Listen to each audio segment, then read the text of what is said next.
अस्सलाम वालेकुम। Welcome on my YouTube channel. आज हमने कंप्यूटर कम्युनिकेशन नेटवर्क्स के कोर्स स्टार्ट किया है, जिसमें हम फर्स्ट ऑफ ऑल डिस्कस करेंगे डाटा कम्युनिकेशन। आज का हमारा टॉपिक है data communication, components of data communication. Data communication होते क्या है? Data communication system, networks, data representation, direction of flow. Data communication की डेफिनेशन ये है कि डाटा कम्युनिकेशन सिस्टम के कम्युनिकेशन मतलब कि डाटा कम्युनिकेट किस सिस्टम के ज़रिए होता है। नेटवर्क्स, लैन, वैन, मैन, कौन से नेटवर्क के थ्रू होता है। डाटा रिप्रेजेंटेशन, डाटा को रिप्रेजेंट किस तरह किया जाता है। एंड डायरेक्शन ऑफ फ्लो मतलब सिंप्लेक्स है, हाफ डुप्लेक्स है या फुल डुप्लेक्स है। डायरेक्शन जो डाटा की है, मोड किस तरह की है, ये है इसकी definition. Next, components of data communication. Data communication is defined as exchange of data between two devices via some form transmission media such as cable, wire, or it can be air or vacuum also.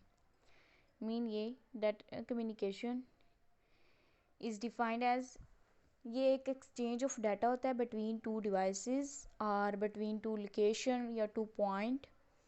किसके ज़रिए ये exchange होता है data? Communication medium के ज़रिए या transmission medium के ज़रिए। वो ट्रांसमिशन मीडियम विद वायर भी हो सकता है और वायरलेस भी हो सकता है। Is called data communication. For occurrence of data communication, communicating devices must be a part of communication system made up of a combination hardware or software devices and programs. Next हम discuss करते हैं data communication system components. There are mainly 5 components. इसके 5 components हैं data communication system के। Message, sender, receiver, transmission medium, set of rules. सबसे important message इसके component है, क्योंकि हमने सबसे इम्पोर्टेंट सेंडर और रिसीवर के दरमियान जो हमने कम्युनिकेशन करनी है, जो शेयर करना है, वो सबसे इम्पोर्टेंट क्या है? मैसेज है, जो हमने उसके पास डिलीवर करना है। इधर हम डायग्राम देखते हैं। इधर 2 डिवाइसेस हैं, सेंडर एंड रिसीवर। सेंडर भी सेट ऑफ रूल्स प्रोटोकॉल्स के थ्रू डाटा अपना सेंड करेगा और रिसीवर भी सेट ऑफ रूल्स और प्रोटोकॉल्स के थ्रू अपना डाटा रिसीव करेगा। ये मैसेज आ रहा है, ये ट्रांसमिशन मीडियम है। ट्रांसमिशन मीडियम जैसे कि मैंने आपको बताया विद वायर और वायरलेस भी हो सकता है। ये सेंडर में जो डाटा होता है कंप्यूटर में जब हम एंटर करते हैं, ये डिजिटल सिग्नल में होता है 0-1 की फॉर्म में। और इधर हम इनकोडर एक लगाते हैं जो इसको इनक्रिप्ट कर देता है डाटा को, ताकि कोई भी हैकर इसे रीड ना कर सके। और इनकोडर लगा के वो एनालॉग सिग्नल में इसको ट्रांसफ़र कर देता है। और जब रिसीवर के पास इधर पहुंचता है तो इधर डिकोडर लगा होता है।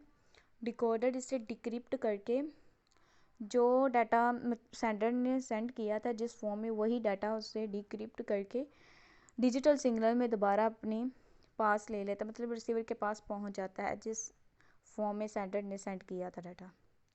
ये सारा एक प्रोसेस होता है डाटा कम्युनिकेशन का। अब हम डिस्कस करते हैं message.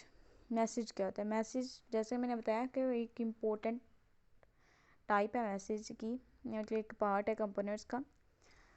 This is most useful a set of a data communication system. The message simply refers to data or piece of information which is to be communicated. A message could be in any form. It may be in form of a text file or audio file. Message की काफ़ी form है, मतलब text में भी हो सकता है, audio में, इमेज में, etc. जिस फॉर्म में भी हो। सेंडर, सेंडर वो पर्सन होता है जिसने डाटा सेंड करना होता है रिसीवर को। To transfer message from source to destination, someone must be there who will play role of a source.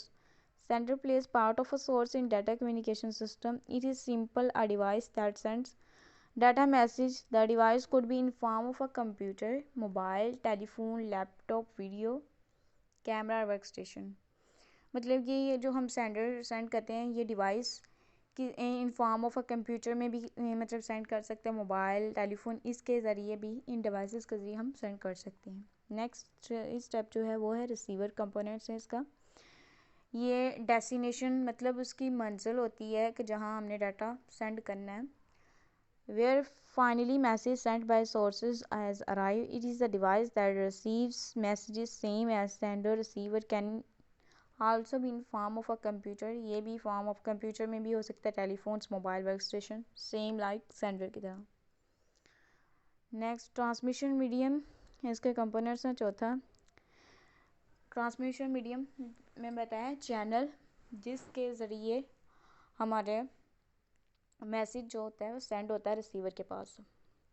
In entire process of data communication there must be something which could be act as bridge between sender and receiver। Transmission medium plays that part। It is physical path by which path data or message travel from sender to receiver। ये एक physical path है जिसके ज़रिए data क्या होता है या message travel होता है from sender to receiver.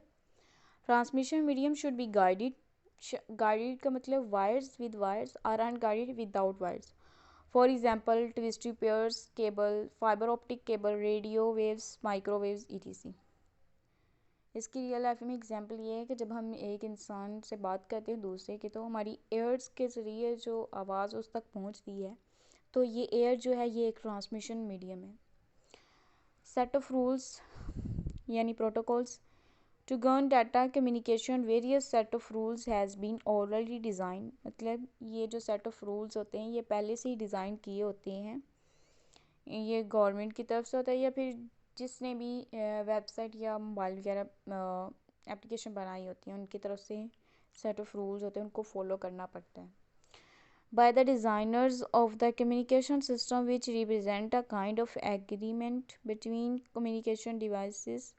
They are defined as protocols in simple terms. The protocol is a set of rules that govern data communication if two different devices are connected but there is no protocol among them. There would not be any kind of communication between those two devices। इसमें लिखा हुआ है कि अगर दो different devices हैं और वो कनेक्टेड होना चाहती हैं लेकिन उनके दरमियान प्रोटोकॉल नहीं है, तो वो कोई भी किसी भी किस्म की कम्युनिकेशन नहीं कर सकती। दस द प्रोटोकॉल इज, इसलिए प्रोटोकॉल क्या होता है, ज़रूरी होता है डाटा कम्युनिकेशन के लिए। ये था आज का हमारा टॉपिक। अगर कोई समझ ना आई हो तो कमेंट बॉक्स में आप पूछ सकते हैं। Thank you.